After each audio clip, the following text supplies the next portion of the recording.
یہاں امام جعفر صادق علیہ السلام نے بھی ایک بات ارشاد فرمائی ہے. آپ نے ارشاد فرمایا کہ وہ شخص جو بدنیت ہے اور قرض نہیں اتارنا چاہتا، اس کی مثال ایک سارق کی سی ہے کہ اللہ نے صاحبان ایمان سے مخاطب ہو کے ایک بات کی ہے کہ جب تم قرض والا معاملہ کرتے ہو فاکتبوہ، اسے لکھ لیا کرو. ایک دعا ہے جو ماخوذ ہے ائمہ اہل بیت کی دعاؤں میں سے. میں نے اس کی فضیلت میں، اس کی اہمیت میں یہ بات شامل ہے کہ میں نے بہت سارے ہاتھ جو صرف لینے پہ آمادہ ہوتے تھے، میں نے اس دعا کے وسیلے سے ان کو اللہ کے حضور دینے والا ہوتے ہوئے دیکھا ہے.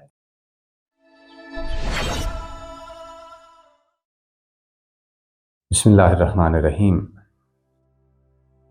مجھ سے قرض کے متعلق سوال کیا گیا ہے. فریقین نے ہی سوال کیے ہیں، قرض دینے والوں نے بھی اور قرض لینے والوں نے.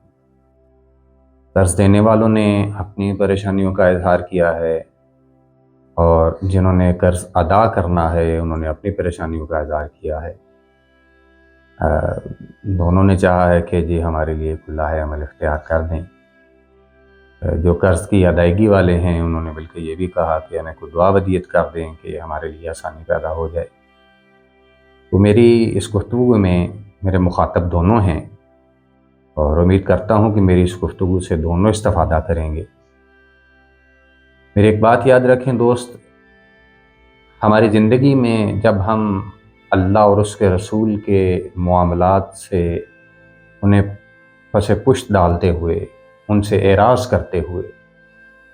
اپنے تعلقات کو، اپنے معاملات کو آگے بڑھائیں گے تو ہمیں ہمیشہ پریشانی کا سامنا کرنا پڑے گا.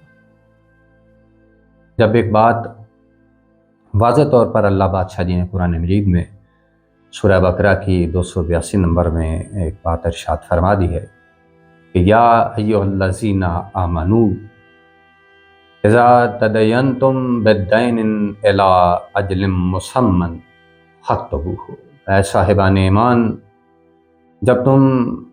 ایک معین وقت تک قرض والا معاملہ کرو تو اسے لکھ لیا کرو. بڑی لمبی آیت ہے، ساری آیت میں اس کی تفصیل موجود ہے. اس حوالے سے آپ لوگ اسے کنسلٹ کر سکتے ہیں اور اسے مکمل آیت کو پڑھ کے اپنے لیے جو بھی اس میں آپ کے لیے حکم ہے اسے مزید اخذ کر سکتے ہیں. میرا فوکس یہاں میں جس بات پہ توجہ دے رہا ہوں وہ اولین بات یہ ہے کہ اللہ نے صاحبان ایمان سے مخاطب ہو کے ایک بات کی ہے کہ جب تم قرض والا معاملہ کرتے ہو فاکتبوہ، اسے لکھ لیا کرو. ہوتا کیا ہے، جی فلانا میرا دوست ہے، فلانا میرا کزن تھا، فلانا میرا رشتہ دار تھا، اب میں کیسے ان سے کہتا کہ جی آپ نے پیسے لے کے جانے ہیں، وہ یہ ہمیں لکھ لینا چاہیے. ہمیں شرم آتی ہے. بڑے تعجب کی بات ہے کہ ایک خدا کا حکم ہے قرض دینے والے کے لیے بھی اور قرض لینے والے کے بھی. دونوں کو چاہیے ایک دوسرے کو اس بات کا احساس دلائیں یار ہمارے تعلقات اپنی جگہ پر، لیکن حکم خدا ہمیں اسے ترجیح دینی چاہیے. اللہ جی احکامات دیتے ہی اس لیے ہیں تاکہ آنے والے دور میں، مستقبل میں ہمیں مشکلات کا سامنا نہ کرنا پڑے. اب پہلی بات تو یہ ہے کہ جب بھی آپ معاملہ کرنے لگیں، اگر کسی کو اعتراض ہو تو آپ یہ سورہ بقرہ کی 282 نمبر آیت ہے، یہ ابتدائی حصہ تلاوت کر کے اسے سنا دیا کریں. اس کو کسی بات پہ اعتراض نہیں ہوگا. جب اسے پتہ ہوگا کہ یہ حکم الہی ہے تو جب حکم الہی سامنے آ جائے گا تو میرا نہیں خیال کہ اس کے بعد کسی قسم کے اعتراض والی بات رہ جاتی ہے. کہ جب بھی قرض کا معاملہ ہو اسے تمہیں لکھ لینا چاہیے. آگے آیت میں ساری تفصیل بیان کی کہ گواہ بھی رکھے جائیں اور ان گواہوں کی گواہی بھی اس میں شامل کی جائے. پھر میں اگر قرض کی اہمیت کے حوالے سے بات کروں، اس کی ادائیگی کی اہمیت کے حوالے سے، تو مجھے سورہ نساء بھی یاد آئے گی جس کی آیت نمبر 11 اور 12 میں وراثت کی تقسیم کے حوالے سے ذکر کیا گیا ہے. تو وہاں اللہ بادشاہ جی نے آگے ساری وراثت کی جتنی بھی تفصیل بیان کی ہے اس میں دو باتوں کو ضرور ملحوظ رکھا گیا ہے. کہا گیا ہے کہ وراثت کی تقسیم دو معاملات کے بعد ہو. ایک، اس دنیا سے جانے والا جو ہے اس کی وصیت کو پورا کیا جائے گا. دوسرا، جو اس کے ذمے قرض ہے اس قرض کی ادائیگی پہلے کی جائے گی. یعنی یہ دو چیزوں کو پہلے مکمل کرنا ہوگا. پہلے اس کی وصیت کو مکمل کرنا ہوگا، پھر اس پر جو قرض ہے اس کی قرض کی ادائیگی کرنی ہوگی، تو اس کے بعد جا کے وراثت کی تقسیم ہوگی. اب اس کی امپورٹنس کا، اس کی اہمیت کا اندازہ لگا لیں کہ قرض کا دینا کس قدر ضروری ہے. کہ اللہ بادشاہ جی نے وراثت میں اگر کچھ چھوڑ کے کچھ جا رہا ہے تو اس میں سے بھی خدا نے کہا ہے کہ سب سے پہلے وصیت کو پورا کر قرض کی ادائیگی کو کیا جائے گا۔ یہ لازمی چیزیں ہیں، ان کا خیال رکھنا ضروری ہے۔ ایک تو قرض کا معاملہ جب کیا جائے اسے لکھا جائے۔ یہاں مجھے حضور صلی اللہ علیہ وآلہ وسلم کی، اب میں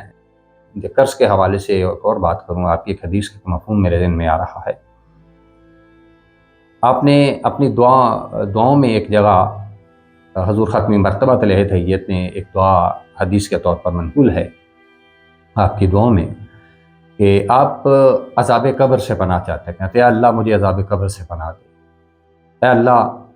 میں زندگی اور موت کے فتنے سے تیری پناہ چاہتا ہوں، اے اللہ میں فتنہ دجال سے تیری پناہ چاہتا ہوں، اے اللہ میں گناہ سے تیری پناہ چاہتا ہوں، اے اللہ میں قرض سے تیری پناہ چاہتا ہوں۔ جب آپ نے یہ بات کی تو سیدہ عائشہ رضی اللہ تعالیٰ عنہ آپ کے پاس بیٹھی ہوئی تھی، کہنے لگے یا رسول اللہ آپ ہمیشہ قرض سے بہت پناہ چاہتے ہیں۔ تو آپ نے ارشاد فرمایا عائشہ کیوں نہ چاہوں، قرض جو ہے جھوٹ اور وعدہ خلافی کا سبب بنتا ہے، میں ہمیشہ اللہ سے اس بات کی پناہ چاہتا ہوں۔ یہ دیکھیں اللہ کا رسول جس بات سے پناہ چاہ رہا۔ پھر مجھے ایک حدیث اور آپ صلی اللہ علیہ وآلہ وسلم کی یاد آئے گی کہ جو قرض کے حوالے سے آپ نے ارشاد فرمایا، آپ کہتے ہیں کہ درد چشم سے بڑھ کر اور کوئی درد نہیں ہے، اور اندوہ قرض سے زیادہ کوئی اندوہ نہیں ہے۔ آپ ارشاد فرماتے ہیں کہ تکلیف اگر آنکھوں کی ہو تو آنکھوں کی تکلیف سے زیادہ کوئی تکلیف نہیں، اور قرض کا غم سب سے زیادہ غم ہوتا ہے، اس سے بڑھ کر اور کوئی غم نہیں۔ لیکن حضور صلی اللہ علیہ وآلہ وسلم نے قرض کو کس پیرائے میں رکھا ہے کہ یہ غم و اندوہ کا باعث بنتا ہے، یہ جھوٹ کا باعث بنتا ہے، یہ وعدہ خلافی کا باعث بنتا ہے، خود پناہ چاہیے ہے اس سے۔ اور میں کہتا ہوں کہ اسے پیمانے میں دیکھیں میں کس سے رکھا گیا، کبھی عذاب قبر سے پناہ چاہی جا رہی ہے، کہیں گناہ سے پناہ چاہی جا رہی ہے، فتنہ سے پناہ چاہی جا رہی ہے، فتنہ دجال سے پناہ چاہی جا رہی ہے، اور وہیں سرکار کہتے ہیں مجھے قرض سے بھی پناہ دے، کہ کس قدر برا گردانا گیا ہے اس کو۔ اولین بات تو یہ ہے کہ آپ کو قرض سے اعراض کرنا چاہیے، لیکن کبھی اگر قرض بامر مجبوری بہت ہی زیادہ اشد ضرورت ہو، ایسا نہیں ہے، میں نے بہت سے لوگوں کے بیہیویئر دیکھے ہیں کہ وہ اپنی ضرورت کے لیے نہیں، اپنی آسائش کے لیے قرض لیتے ہیں، اپنی آسائشوں کو ملحوظ رکھتے ہیں، اپنی خواہشات کو پورا کرنے کے لیے قرض لیتے ہیں۔ ہرگز ایسا نہیں کرنا چاہیے۔ قرض لینے کے معاملے میں بھی اجازت صرف اس حد تک ہی ہے کہ تم قرض صرف اتنا لے سکتے ہو جس سے تمہاری اشد ضرورت جو ہے پوری ہو جائے، اور اس کے بعد ترجیحی بنیادوں پہ تمہیں قرض کو ادا کرنا ہوگا۔ اگر ترجیحاً قرض ادا نہیں کرو گے پھر یہاں امام المتقیان علی بن ابی طالب علیہ السلام یاد آئے کہ آپ نے ارشاد فرمایا ہے کہ قرض سے بچے رہو، اس لیے کہ دن ہو تو یہ ذلت اور رسوائی کا سبب ہے، اور رات ہو تو غم و اندوہ کا سامان، اور دنیا و آخرت میں واجب الادا ہے، اس کے بغیر چھٹکارا ہو ہی نہیں سکتا کسی صورت بھی۔ یہ جہاں بھی تمہیں ادا کرنا پڑے گا، روز محشر بھی تمہیں ادا کرنا پڑے گا، اس کی ادائیگی کے بغیر کسی قسم کا گزارا نہیں۔ پھر امام زین العابدین علیہ السلام ارشاد فرماتے ہیں کہ زندگی میں قرض کی ذلت اور مرنے کے بعد اس کے وبال سے پناہ مانگتا ہوں۔ ارے دیکھیں یار، میں انبیاء کی بات کر رہا ہوں، میں اوصیاء کی بات کر رہا ہوں، ائمہ کی بات کر رہا ہوں، کتنے بڑے لوگ ہیں، اور قرض وہ کس پیرائے میں رکھ رہے ہیں کہ اس سے پناہیں مانگی جا رہی ہیں۔ پھر مجھے امام تقی علیہ السلام یاد آ رہے ہیں۔ آپ نے بڑی خوبصورت بات کی ہے، آپ نے ارشاد فرمایا کہ مومن کی عزت لوگوں سے بے نیاز ہونے میں ہے۔ اگر وہ کہیں بھوک میں ہے، فاقہ کشی کر رہا ہے، لیکن لوگوں کے آگے ہاتھ نہیں پھیلا رہا تو اس کی عزت قائم پھر بھی رہے گی۔ لیکن اگر اس نے لوگوں کے آگے ہاتھ پھیلا دیا ہے تو کھانے کو کتنا ہی اچھا کھانا اسے میسر کیوں نہ آ گیا، لیکن وہ اپنی عزت گنوا بیٹھے گا۔ مومن کو اپنی عزت کا، اپنے ناموس کا ہمیشہ خیال رکھنا چاہیے، اپنی عزت کو خراب نہیں ہونے دینا چاہیے۔ اور قرض ہے کہ آپ کی عزت کو، مومن کی عزت کو خراب کرتا ہے، اس معاملے سے بہت کوسوں دور رہنا چاہیے آپ لوگوں۔ اور اس میں مجھے بڑی خوبصورت بات ایک اور یاد آ رہی ہے، یہاں امام ارشاد فرماتے ہیں فریقین کے متعلق ہی کہ اگر قرض دینے والا معین مدت تک اگر مقروض اس تک نہیں پہنچا ہے، یعنی جس نے قرض دینا ہے وہ اس نے قرض لیا ہے اپنی معین مدت تک اس تک نہیں پہنچا، تو قرض دینے والے کو چاہیے کہ اس کے ساتھ پھر بھی نرمی والا رویہ رکھے، اسے تھوڑا ٹائم اور دے دے، کیونکہ اس میں اجر بہت زیادہ ہے۔ امام فرماتے ہیں کہ اگر کسی شخص نے قرض دیا ہے اور مقروض اپنے معین وقت تک نہیں پہنچا، تو اس کے بعد وہ اسے جتنا وقت بھی دے گا تو ہر دن جتنا قرض اس نے دیا ہے، ہر دن خدا کی راہ میں اس قرض کے جتنا راہ خدا میں خیر اس کی جانب سے تصور کیا جائے گا۔ تو گویا اس نے صدقہ دیا ہے، اس نے خیرات دی ہے راہ خدا میں، وہ جتنے دن اضافی ہوتے جائیں گے وہ آپ کے ضائع نہیں جائیں گے کسی صورت، آپ کے نام اعمال میں خدا کے حضور آپ موجود ٹھہرے ہیں۔ امام فرماتے ہیں چاہیے کہ قرضے کو معاف کر دیں، اگر قرضہ مختصر ہے، تھوڑا ہے، وہ خود صاحب استطاعت ہے ظاہر، تو اسی لیے صاحب حیثیت ہے تو اس نے قرضہ دیا ہے، وہ تو مجبور تھا جو مقروض ہے جس نے قرضہ لیا ہے بیچارہ، اگر اسے معاف کر دے گا وہ قرضہ تو کیا ہوگا کہ خدا کے حضور بہت زیادہ اجر پائے گا۔ لیکن اگر معاف نہیں بھی کرنا چاہتا تو اسے چاہیے کہ مقروض کے لیے حتی الامکان آسانی پیدا کرے، اگر اس سے طلبگار بھی ہوگا، اگر وہ مقروض اس دنیا سے چلا جاتا ہے لیکن وہ اپنے قرض کا طلبگار ہے دینے والا، تو پھر کیا ہوگا، اس کی طلب کی وجہ سے روز محشر اللہ بادشاہ جی صرف اس کے قرض کے عوض اسے اجر دیں گے، اس سے زیادہ اجر اسے نہیں ملے گا کسی صورت۔ معافی میں اجر زیادہ ہے اور اس کے طلب کر لینے میں اجر صرف اس قرض کے برابر کی سطح پر ہے، اس سے زیادہ نہیں ملے گا کسی صورت۔ مجھے یہاں میں ایک بات بالخصوص اس حوالے سے، جب دوستوں نے یہ کہا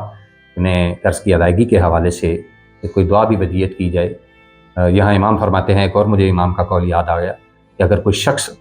قرض کی ادائیگی میں سنسیئر ہے، وہ ارادہ رکھتا ہے اور واقعتاً اپنا قرض اتارنا چاہتا ہے اور اس کے لیے کوشش بھی کرتا ہے، تو خدا اس کے لیے ایک فرشتہ معین کر دیتا ہے جو اس کا قرض اتارنے میں اس کی مدد کرتا ہے۔ اور یاد رکھیں یہ بات، یہاں امام جعفر صادق علیہ السلام نے بھی ایک بات ارشاد فرمائی ہے، آپ نے ارشاد فرمایا کہ وہ شخص جو بدنیت ہے اور قرض نہیں اتارنا چاہتا، اس کی مثال ایک سارق کی سی ہے، یعنی گویا وہ چور کی مانند ہے، اس نے چوری کی ہے کہ جو قرض کو اتارنے پہ آمادہ نہیں ہو رہا، لہذا اس کا اتارنا بڑا ضروری ہے میرے دوست، جہاں تک ممکن ہو سکے اپنی حتی الامکان کوشش کریں کہ جن کے ذمہ ہے ان کی آسانی کے لیے ایک بات میں کیے دیتا ہوں، ایک دعا ہے جو ماخوذ ہے ائمہ اہل بیت کی دعاؤں میں سے، میں نے بڑا مجرب پایا اپنے لیے اسے، جس کو بھی میں نے اسے تلاوت کرنے کے لیے دیا میں خود بھی اسے پڑھتا رہتا ہوں، میں نے اس کی فضیلت میں، اس کی اہمیت میں یہ بات شامل ہے کہ میں نے بہت سارے ہاتھ جو صرف لینے پہ آمادہ ہوتے تھے، میں نے اس دعا کے وسیلے سے ان کو اللہ کے حضور دینے والا ہوتے ہوئے دیکھا ہے، اور میری دعا بھی ہوگی جو میں دعا ودیت کر رہا ہوں اس کے ساتھ کہ میرا مالک آپ لوگوں کے لیے آسانی بھی اس میں پیدا کرے، کہ اس دعا کو آپ لوگ، میں جو دعا بھی ودیت کرنے رہا ہوں کہ اللہم صدا فقرنا بغنائک، اللہم غیر سوء حالنا بحسن حالک، اللہم اقض عنا الدین واغننا من الفقر، اللہم واحجبنی عن الصرف والازدیاد وکوّمنی بالبذل والاقتصاد وعلمنی حسن التقدیر واقبضنی باللطف کا عن التبذیر واجر من اسباب الحلال انک علی کل شیء قدیر۔ آپ اس دعا کو قنوت میں بھی پڑھ سکتے ہیں، آپ اس دعا کو آپ کے نماز کے بعد کی جو دعائیں ہیں، جو اوراد ہیں، ان میں بھی شامل کر سکتے ہیں۔ اور اس میں ایک بات میں اور کہوں، اکثر لوگ مجھ سے ایک شکوہ اور کرتے ہیں کہ جی ہم کماتے بھی ٹھیک ہیں، اللہ کا شکر ہے، آتا بھی بہت کچھ ہے، لیکن اس کے باوجود ہم مقروض ہوتے جا رہے ہیں، ہمیں پتہ نہیں چلتا اپنے اخراجات کا، ہم اپنے اخراجات کو مینج نہیں کر پا رہے۔ ان کے لیے میں ایک بات کرنا چاہوں گا، امام باقر علیہ السلام نے ارشاد فرمایا ہے کہ آپ کے معاملات کی تقدیر ایمان کا چھٹا حصہ ہے۔